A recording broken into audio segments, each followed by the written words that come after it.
우리 옆에 오신 성도들과 사랑의 교제 나누겠습니다. 잘 오셨습니다. 성령 충만하시고 승리하십시오. 지난 주간에 책을 한 권을 읽었는데 그 책은 그 미래에 대한, 코로나 이후의 미래에 대한 이야기, 이런 책을 읽었습니다. 사회에서도 미래학자라는 분들 계시죠.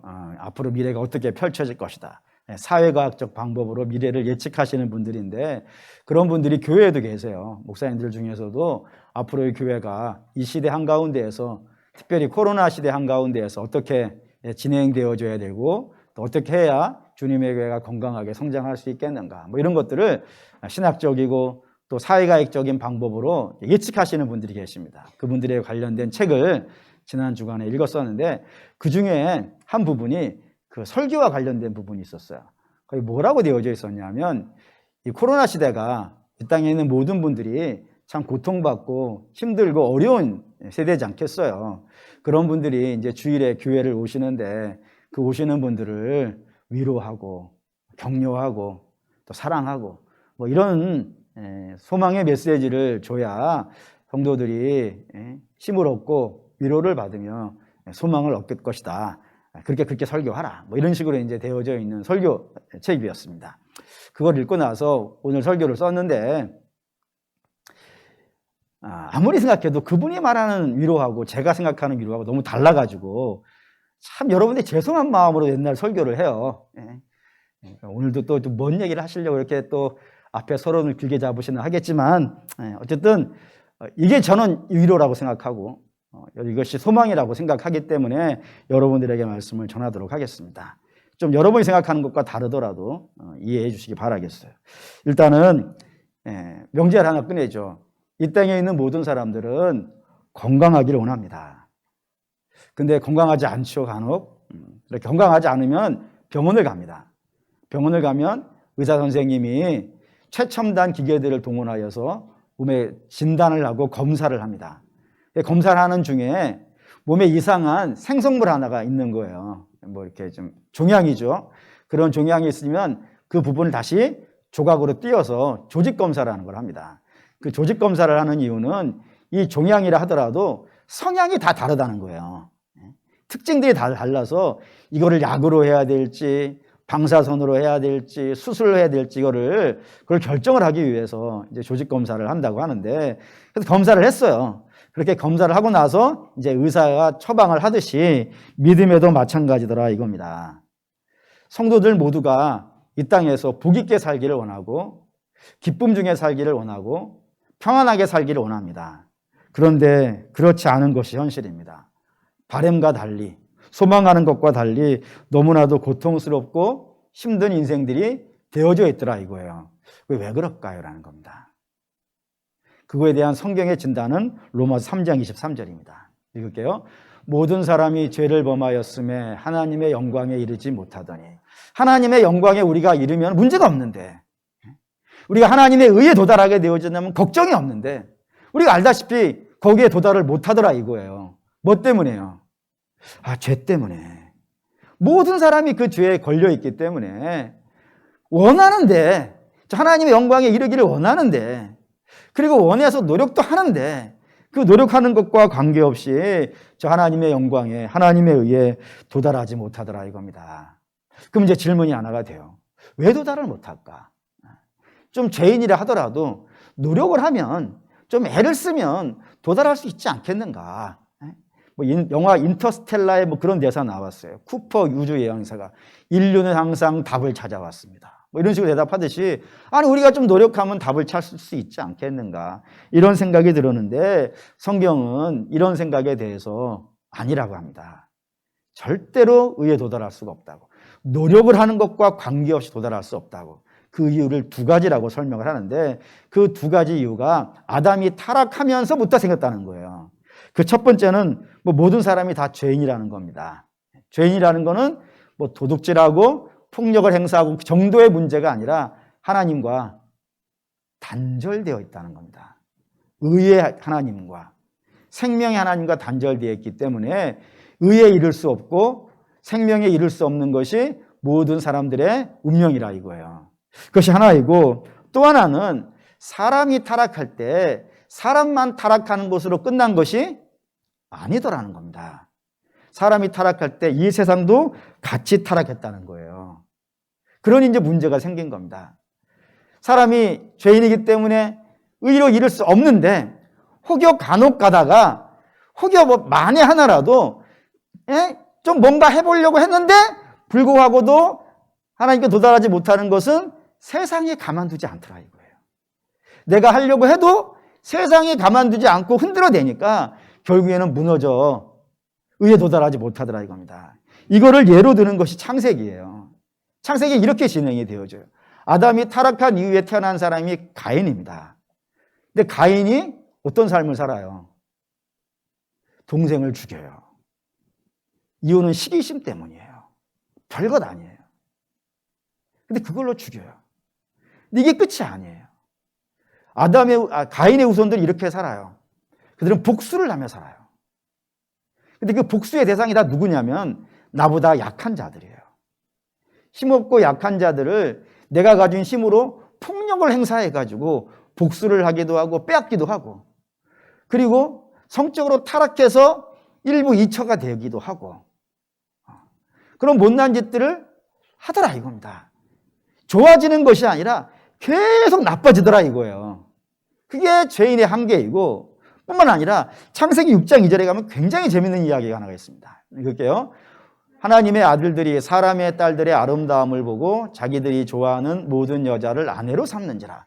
이게 홍수 심판이 있기 바로 전 이야기예요. 6장의 홍수 심판 이야기가 시작되는 곳이니까 거기에 이런 이야기가 있는 겁니다. 하나님의 아들들이 있어요. 남자라는 개념이 아니라 하나님께 속해 있는 사람이라고 이해하시면 될 것 같아요. 근데 하나님에 속해 있는 사람들이니까 의를 살고 싶겠어요? 의로 살고 싶지 않겠어요? 살고 싶겠죠. 근데 문제는 저들이 하나님의 의를 살아가도록 내버려 두지 않더라 이겁니다. 누가요? 사람의 딸들이라고 되어 있는데 저를 우리를 세상이라고 읽는다 이거예요. 세상은 가만두지 않는다고요. 믿음의 삶을 살고 싶어서 뭔가를 시도하더라도 시도할 수도 없지만 혹여 만에 하나라도 시도하려고 하면은 세상이 달라붙어가지고, 죄된 세상이 달라붙어가지고 성도가 무너질 때까지 끊임없이 유혹하고 공격하고 쓰러뜨려서 결국엔 죄 속에 빠뜨려서 멸망에 이끌게 하더라 이거예요. 그러니 창세기 6장까지 홍수 심판까지 있는 이야기가 이렇게 끝나요. 죄는 본인도 극복을 못하고 혹여 본인이 극복하려고 해도 세상이 내버려 두지 않더라. 그래서 결국에는 어떻게 끝나더라? 하나님의 심판으로 끝나더라. 거기까지가 창세기 6장까지 이어지는 이야기라 이겁니다. 이 이야기를 예수님은 한 말씀으로 정리를 했어요. 하나의 비유로. 그 비유가 마태복음 13장에 등장하는 네 밭의 비유예요. 네 밭 아시죠? 어떤 밭이냐면은 길가라는 밭이 있고 돌밭, 그리고 가시밭, 옥토라고 하는 밭이 있어요. 이 밭에 씨가 떨어지는 겁니다. 근데 이 씨는 동일한 씨예요. 동일한 씨, 길가에 떨어지는 씨나 돌밭에 떨어지는 씨나 가시밭에 떨어지는 것이나 옥토에 떨어지는 거나 다르지 아니하고 동일한 씨예요. 그 씨를 주께서 뭐라 그러셨냐면 하나님의 말씀이라 라고 이렇게 이야기를 하셨다 이거예요. 그리고 이 말씀은 대단한 능력이 있어요. 대단한 능력이 있어서 30배, 60배, 100배의 결실을 만들어낼 수 있는 어마어마한 씨라 이겁니다. 그 씨가 모든 밭에 떨어졌다 이거예요. 똑같이 떨어졌다 이거예요. 그런데도 불구하고 어느 밭에는 결실이 되더라 안 되더라? 안 되는 것이더라 이거예요. 안 되는 데가 길가와 돌밭과 가시밭입니다. 이걸 좀 구분할 필요가 있어요. 길가는 왜 안 되냐면 엄밀히 말해서 길가는 밭이에요, 밭이 아니에요? 밭이 아니에요. 오늘 얘기해서 뺍시다. 밭이 아니니까. 그러니까 돌밭과 가시밭은 이건 두 개 다 밭이에요. 밭이면 당연히 그 위에 30배, 60배, 100배를 맺을 수 있는 기적의 씨앗이 떨어졌다면 당연히 결실을 해야 되는데도 불구하고 저 돌밭과 가시밭도 결실이 안 되는데 돌밭은 왜 안 되더라고요? 그 안에 돌덩이가 있다 이거예요. 그 돌덩어리가 뭐겠습니까? 죄라 이거예요. 우리 안에 죄가 있다 이거예요. 죄가 딴 데 있는 것이 아니라 우리 안에 자리를 잡고 있다고요.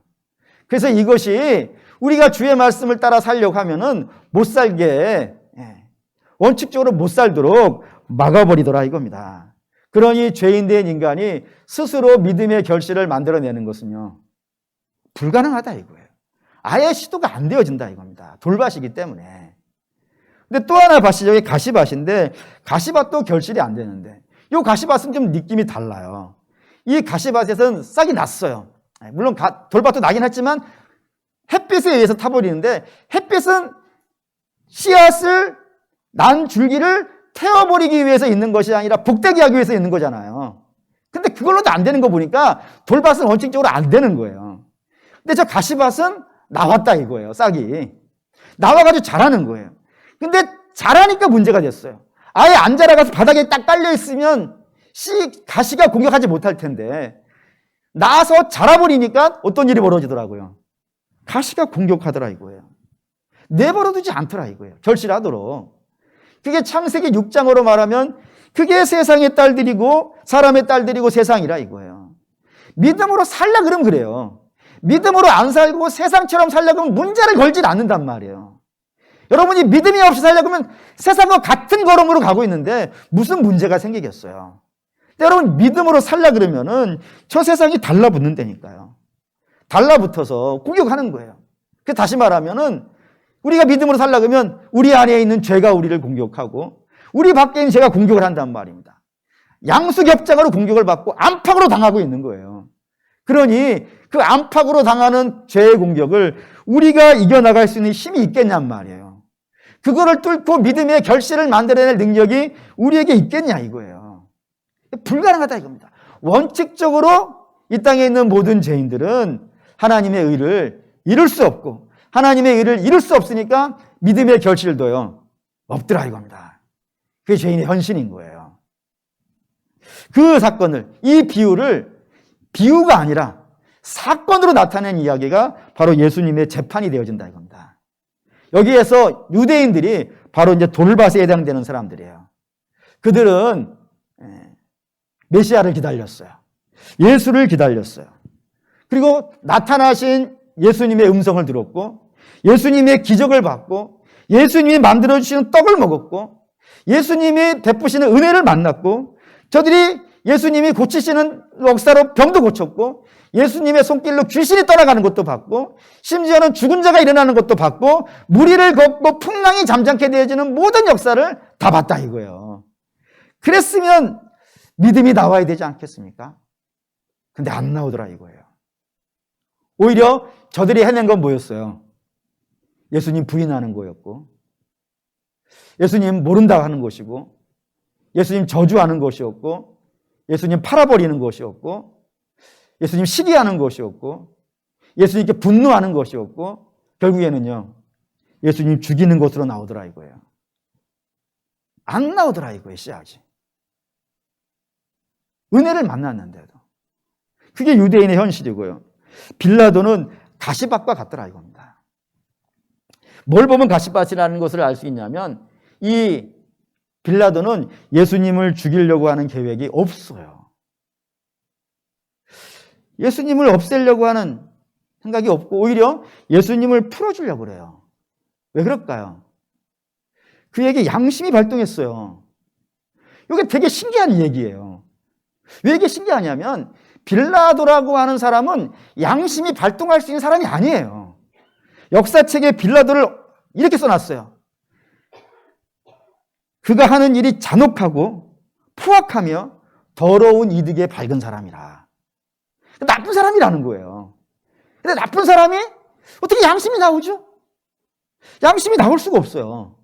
근데 이 자리에서 양심이 발동되어져 가지고 예수님을 막 죽이자고 외치는 사람에게 도대체 이 사람에게 무슨 죄가 있길래 자꾸 죽이려고만 하느냐?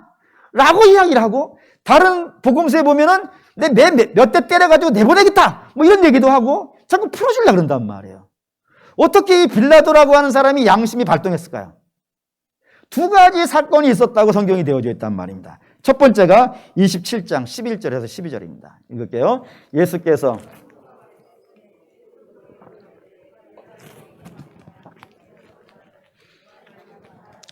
대제사장들과 장로들에게 고발을 당하되 아무 대답도 하지 아니하시는지라 그랬습니다. 재판을 했는데 재판을 해서 보니까 죄가 없는 것 같더라는 겁니다. 이게 무슨 의미냐면 빌라도라고 하는 사람은 우리 동네 옆집에 있는 그런 사람들이 아니에요. 이 사람 총독이에요. 로마에서 총독까지 올라가는 것이 뭐 가위바위보 해가지고 뭐 딱지치기 해가지고 뺨 맞고 그런 게 아니란 말이에요. 어마어마하게 어려운 고위직이란 말입니다. 뭐 제가 알고 있기로는 로마 국가서열 10위 안에 들어가는 사람이에요. 제국의 10위 안에 들어갈 정도면 얼마나 대단한 사람이겠어요. 근데 그 사람이 거기까지 어떻게 올라갔을 것 같으세요? 성격이 잔혹하고 더러운 이득에 밝은 사람이라고 책에 기록되어 있는 거 보니까 이 사람 뭐 정상적으로 공무생활 정말 제대로 해가지고 승진 쭉쭉쭉 해서 올라간 것이 아니라 아마 줄 쓴 것 같아요. 어느 편에 줄을 서야 내가 승진이 잘 될 수 있겠는가? 누구에게 돈을 갖다 바쳐야 나를 높여줄 수 있겠는가? 이런 것에 대해서 밝은 사람이란 말입니다. 그러니 누가 자기 편이고 누가 내 편이 아니고 누가 나쁜 사람이고 누가 괜찮은 사람인지 맨날 사람들 재고 다녔던 사람이라 잘한단 말이에요. 그런 사람이 재판을 했어요. 그랬더니 그가 양심적으로 봤을 때 이 사람은 죄가 없는 거예요. 그러니까 재판을 해보니까 죄가 없는 것 같아서 양심이 발동했고 또 하나 발동한 이유가 27장 19절에 있습니다. 읽을게요. 총독이 재판석에 앉았을 때에 그의 아내가 사람을 보내어 이르되 저 옳은 사람에게 아무 상관도 하지 마옵소서. 오늘 꿈에 내가 그 사람으로 인하여 애를 많이 태웠나이다. 재판을 하고 있는 중인데 이 재판이 몇 시에 진행됐다고요? 새벽에 재판이 있지 않는데 막 깨워가지고 재판을 진행하고 있는 이 자리에 그 빌라도의 부인이 사람을 보냈다 이겁니다. 사람을 보내서 꿈자리 뒤숭숭합니다. 분명 내가 저 사람 때문에 밤새도록 괴로웠습니다.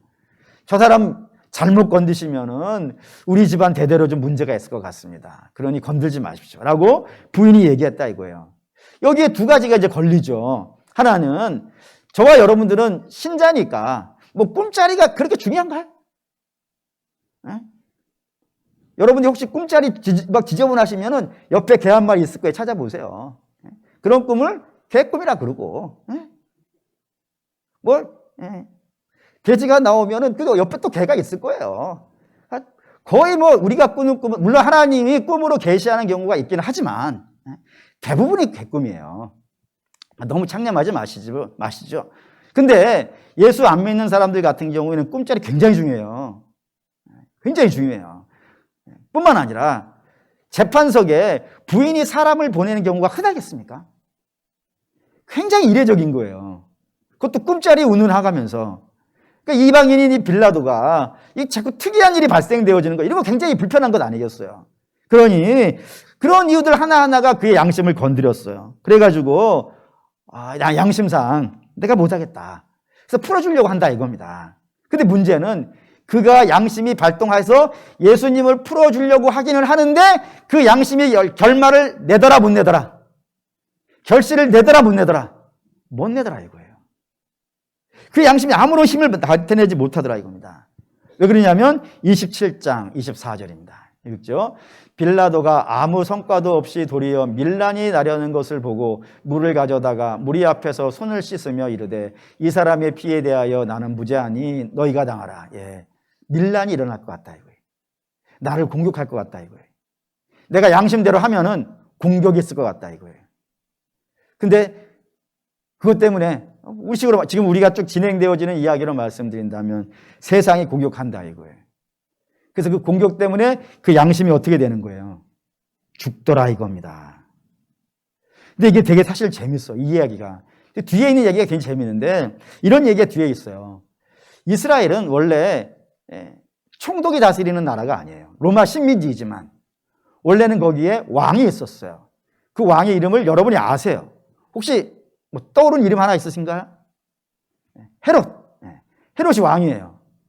그리고 헤롯 왕이 죽고 나서 그 아들 헤롯 아킬레스라고 하는 그런 사람이 이 아버지의 나라를 물려받아가지고 물론 로마가 임명해 준 거예요. 하지만 왕이 다스리고 있었던 나라라 이겁니다.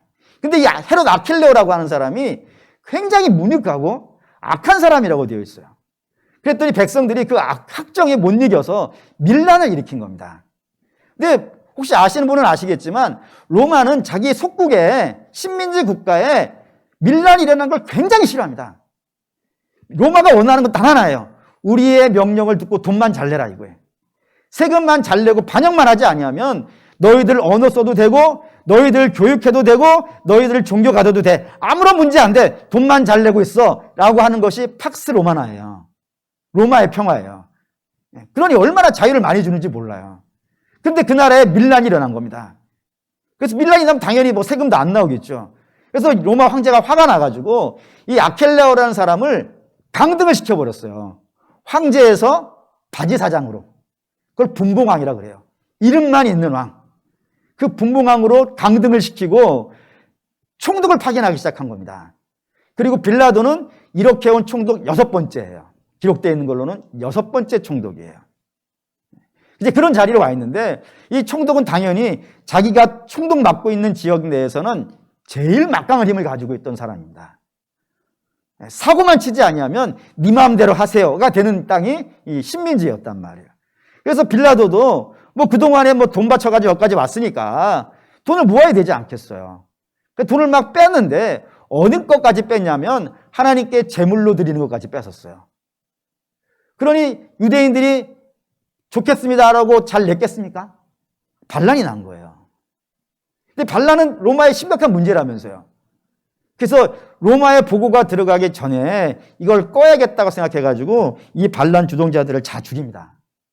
얼마나 잔혹하게 많이 죽였는지 몰라요.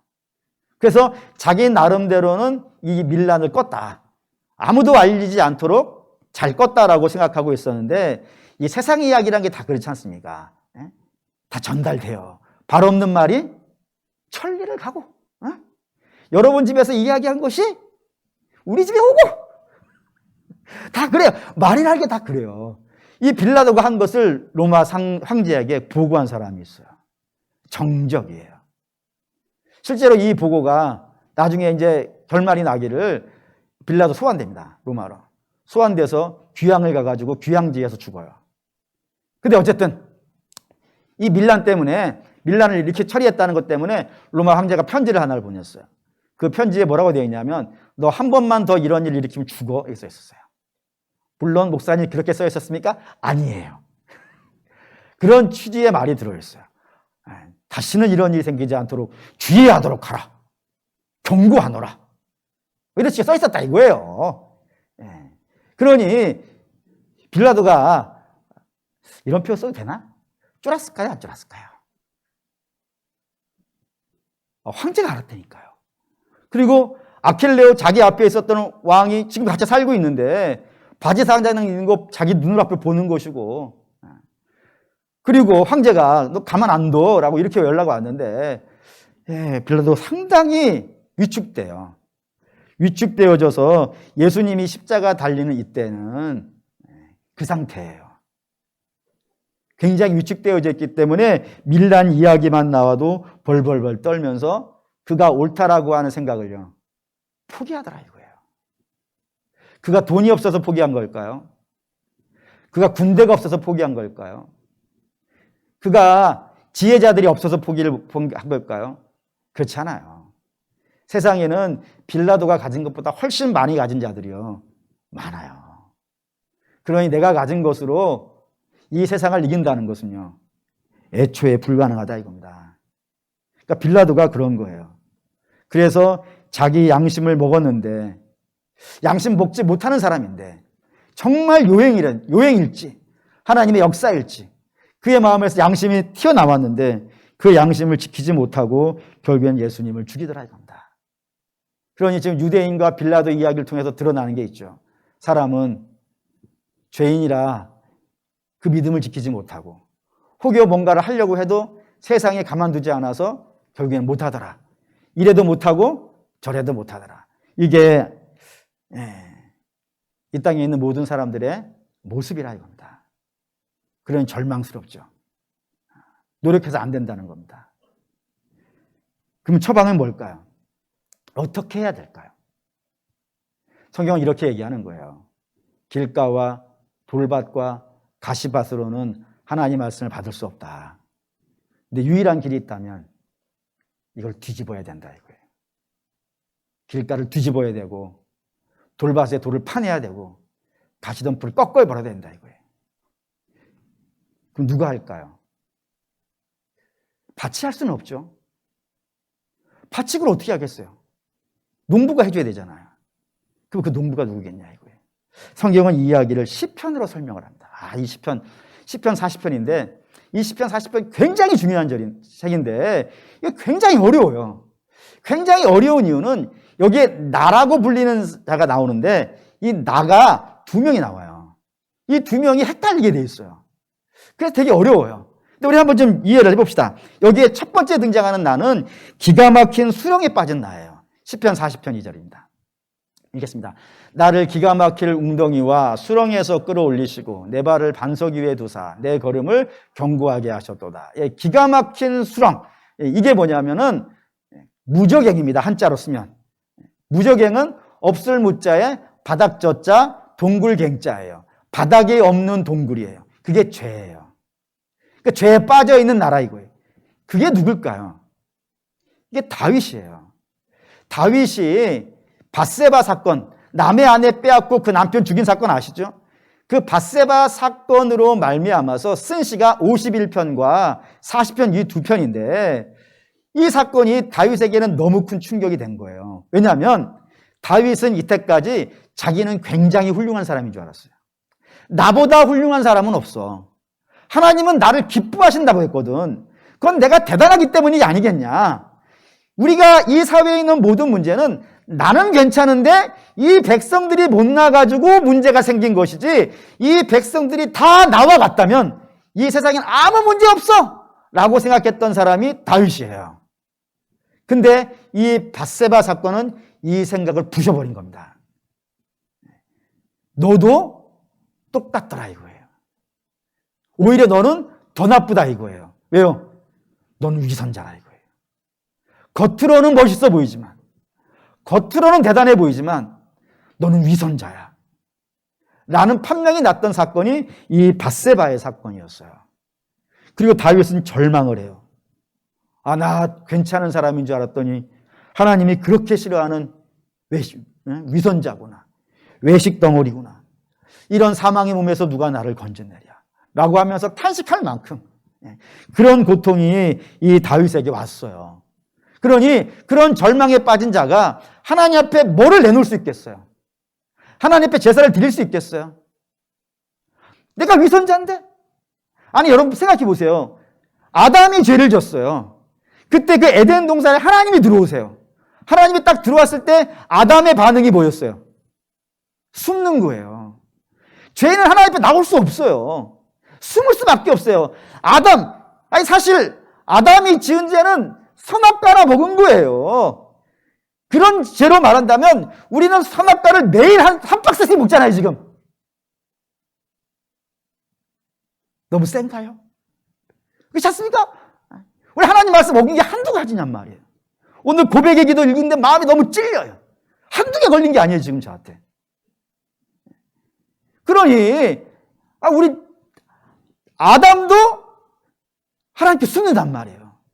그러면 외식 덩어리 같은 이 다윗은 어떻겠어요? 하나님 앞에 나올 수 없어요. 제사할 수 없어요. 숨을 수밖에 없어요. 근데 이때 갑자기 하나 튀어나오는 나가 있는 거예요. 다윗이 아닌 것 같은 거예요. 여기 보시죠. 시편 40장 7절 8절 읽겠습니다. 그때에 내가 말하기를 내가 왔나이다. 나를 가리켜 기록된 것이 두루마리 책에 있나이다. 나의 하나님이여 내가 주의 뜻을 행하기를 즐기오니 주의 법이 나의 심중에 있나이다 하였도다. 그때에 다윗이 깊고 깊은 기가 막힌 웅덩이에 빠져있는 그때에 갑자기 나타나서 내가 여기 있나이다. 내가 하나님의 뜻을 이루러 왔나이다. 내가 하나님의 뜻이 기록되어져 있는 두루마리의 예언을 이루려고 여기 왔나이다 하는 내가 있는 거예요. 이게 누구냐 이게. 다윗은 아니겠죠 분명히. 이걸 모르겠는 거예요. 근데 이거를 히브리서 성경을 기록하신 분이 해석을 했어요. 그게 히브리서 10장 5절 8절입니다. 읽겠습니다. 그러므로 주께서 세상에 임하실 때 이르시되 하나님이 제사와 제물을 원하지 아니하시고 오직 나를 위하여 한 몸을 예비하셨도다. 번제와 속죄제는 기뻐하지 아니하시나니 이에 내가 말하기를 하나님이여 보옵소서 두루마리 책에 나를 가르쳐 기록된 것과 같이 하나님의 뜻을 행하려 왔나이다. 이게 누구라고요? 예수라 이거예요. 주의 뜻을 이루러 오셨다 이거예요. 그러니까 예수님이라. 예수님이 오셔가지고 나를 기가 막힌 웅덩이에서 건져주셔야 내가 이 절망의 웅덩이에서, 사망의 웅덩이에서, 죄의 웅덩이에서 빠져나올 수 있지. 주께서 오셔서 행하시지 아니하시면 나는 아무것도 할 수 없다. 이게 시편 40편이라 이건다. 이걸 오늘 우리가 밭 이야기로 한다 그러면 밭을 갈아줘야 돼요. 밭은 못 갈아요. 반드시 농부가 갈아야 되는데 그 농부가 예수님이시고, 예수님이 무엇으로 밭을 가시냐면 당신의 피로 갈더라 이거예요. 당신의 피를 흘려서 그 밭을 갈아내셔서 결국에는 뭘로 만드는 거예요? 옥토로 만들어내시는 거예요. 이게 먼저 돼야 돼요. 결실을 하려면은 돌밭과 가시밭이 옥토로 변하는 이 거듭남의 역사가 먼저 있어야 되는 거예요. 먼저 있어야. 그리고 노력이 나오는 거예요. 거듭나지 않고는 거기에 뿌려봐야, 노력해봐야 아무런 의미가 없는데 거듭난 자에게는 노력이 열매가 되는 거예요. 그래서 로마서 8장 1절에 사실 이렇게 썼습니다. 읽겠습니다. 그러므로 이제 그리스도 예수 안에 있는 자에게는 결코 정죄함이 없나니 이는 그리스도 예수 안에 있는 생명의 성령의 법이 죄와 사망의 법에서 너를 해방하였습니다. 율법이 육신으로 말미암아 연약하여 할 수 없는 그것을 하나님은 하시나니 곧 죄로 말미암아 자기 아들을 죄 있는 육신의 모양으로 보내어 육신의 죄를 정하사 육신을 따르지 않고 그 영을 따라 행하는 우리에게 율법의 요구가 이루어지게 하려 하심이니라. 예수 그리스도로 말미암아서 우리가 거듭났다 이거예요. 어디에서 어디로요? 죄에서 생명으로, 사망에서 영생으로 옮겨졌더라 이겁니다. 밭이 갈려졌다고요. 그렇기 때문에 우리는 정죄를 받는다 안 받는다? 안 받는다 이거예요. 왜요? 이제 우리는 뭐를 할 수 있냐면 율법을 따라 살 수 있더라 이겁니다. 죄인이었을 때는 율법으로 살아갈 수가요 없어요. 율법이 매제를 하고 공격을 한다 하더라도 우리의 발목이 죄에 묶여가지고 정지되어 있는데 앞으로 가려고 애를 쓴다고 하여서 가질 수가 있냐 이거예요. 하지만 주께서 당신의 보혈로 그 죄의 사슬을요 풀어버리셨다 이겁니다. 그럼 이제 어떻게 할 수 있겠어요? 율법의 요구를 따라서 앞으로 나아갈 수 있게 되어줬고, 앞으로 나아갈 수 있기 때문에 하나님의 의에 도달할 수 있고, 밭이라 그러면 30배, 60배, 100배의 결실이 나오게 되어졌더라 이거예요. 그게 거듭남이에요. 그리고 결론을 드릴 거예요. 왜 예수를 믿어야 하느냐? 우리는 의를 행하려면은 마음밭이 고쳐져야 되고, 마음밭이 고쳐지려면 거듭나야 되는데, 그 거듭나는 역사는 우리의 힘으로 할 수 있는 일이 아니라 오직 예수 그리스도가 우리를 위해 죽어주셔야 우리가 죄에서 풀리고 거듭나는 역사가 되어지더라 이겁니다. 그러면 그 믿음이 우리에게 있다면 우리의 기도가요 달라질 수밖에 없어요. 왜 달라질 수밖에 없냐면, 주님, 우리가 결실을 하는 인생이 되어지려면 마음밭이 바뀌어야 된다 하지 않았습니까? 마음밭이 바뀌려면 거듭나야 된다 하지 않았습니까? 거듭나려면 우리가 죄를 회개하고 주님의 은혜를 입어야 되지 않겠습니까? 주님 우리를 불쌍히 여기시사 우리의 죄를 용서하여 주시고 우리가 거듭날 수 있도록 하여 주시고 우리의 마음밭이 고쳐지게 하여 주시옵소서. 이 기도가 우리의 인생에서 제일 중요한 기도가 아니겠습니까? 아멘이 됩니까? 근데 우리의 기도를 여기에 두고 계시나요? 대개 보면 말이죠, 우리의 기도가 빌라도가 가지고 있는 것을 구하는 기도가 많지 않습니까? 빌라도가 가지고 있는 권세, 빌라도가 가지고 있는 군대, 빌라도가 가지고 있는 힘, 빌라도가 가지고 있는 재물, 그런 거를 구하는 그런 기도가 많지 않습니까? 여러분 아시다시피 그거 갖고 왜 못해 나가요? 못하잖아요. 빌라도가 앞으로 못 나가고 있잖아요. 오히려 밀란이 일어난다 그러니까 그 양심을 버리지 않습니까? 물 떠다 놓고 손 씻으면 그 죄가 씻겨지나요? 여러분, 빌라도는 나하고는 상관없어, 다 너희가 한 일이야 라고 이야기했지만 우리는 오늘도 빌라도로 말미암아 고난받았다고 외치고 있잖아요. 내가 아니라고 한다고 안 되는 게 아니라고요. 그러니 우리의 기도는 물론 빌라도가 가지고 있는 것 그거 얻기 위해서 기도하셔도 돼요. 사실 저는 그거 기도해야 된다라고 생각하는 사람 중에 하나예요. 왜냐하면 우리는 다 하나님께 받아야 되니까. 문제는 그게 제일 일이 되면 안 된다 이겁니다. 우리가 정말로 간절하게 기도해야 되는 것은 예수 잘 믿게 해주세요. 예수 믿고 거듭나게 해주세요. 예수 믿고 마음만 바뀌어지게 하여 주시고 믿음의 결실이 있게 해주세요가 우리의 인생의 제일 중요한 기도여야 되는데 이 기도가 어느 날부터 우리에게 사라진 것 아닙니까? 그리고 사라진 결과가 오늘 조국교회 모습 아니겠냐 이거예요. 수많은 교회가 있고 수많은 성도가 있음에도 불구하고 힘을 내지 못하는. 제가 읽었던 책 중에 제일 가슴 아팠던 이야기가 중세교회에 있었던 이야기 중에 하나 이런 거였어요. 중세교회는 교황이 어마어마한 힘을 갖고 있지 않습니까? 모든 카노사의 구력이라 해서 황제도 교황 앞에 와서 무릎 꿇고 용서를 구해야 되는 그런 시대였기 때문에 유럽 각 황제들이 이 교황을 기쁘게 해주기 위해서 마차에다가 금을 어마어마하게 실어가지고 보냈어요. 그리고 그렇게 들어오는 마차가 유럽 전역에서 오니까 그 끝이 보이지 않을 정도로 마차가 들어왔대요. 그때 그걸 교황청 위에서 바라보고 있던 교황이 이렇게 얘기했답니다. 이제 교회가 은과 금이 없는 시대가 아니라고.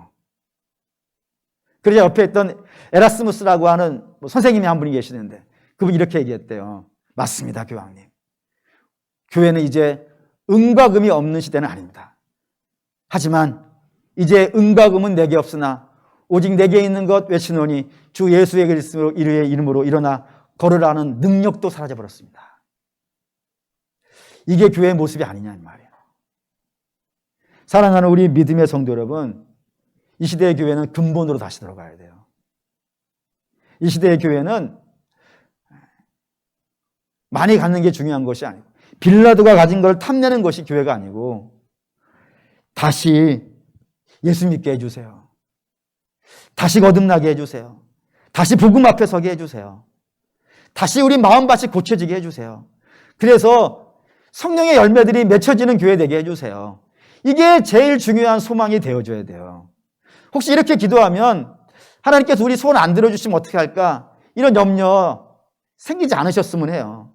왜냐하면 이삭이 부자 되겠다고 하나님께 기도한 적 없어요. 하지만 하나님이 그를 부자로 만드셨어요. 요셉이 총리 되겠다고 애써본 적 없어요. 하지만 하나님은 요셉을 총리로 만드셨어요. 다윗이 왕 되겠다고 하나님께 한 번 부탁한 적 없어요. 하지만 하나님은 다윗을 왕으로 삼으셨어요. 하나님은 당신의 자녀에게 좋은 걸 주실 줄 알아요. 우리 하나님이 좋은 걸 주실 걸 믿으세요. 그리고 저와 여러분이 구해야 될 거는 죄의 용서함을 구해야 돼요. 주님 우리 죄를 용서해 주십시오. 틈나는 대로 자꾸 나오잖아요.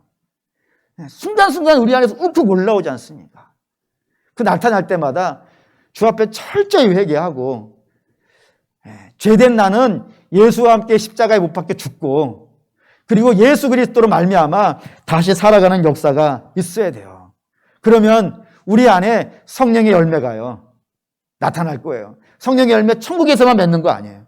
이 땅에서 나와야 돼요. 그런 역사가 있어야 돼요. 그런 역사가 나타나면은 저와 여러분이 살아가는 모든 곳이 천국만 천국이 아니라 주께서 천국이 이미 여기에 와 있다고 했지 않습니까? 주와 함께 연합해 있는 것, 주와 함께 죽고 주와 함께 사는 것, 거기가 천국 아니겠습니까? 그런 천국의 맛을 이 땅에서 보실 수 있는 저 여러분 되시기를 주의 이름으로 축원합니다. 아멘.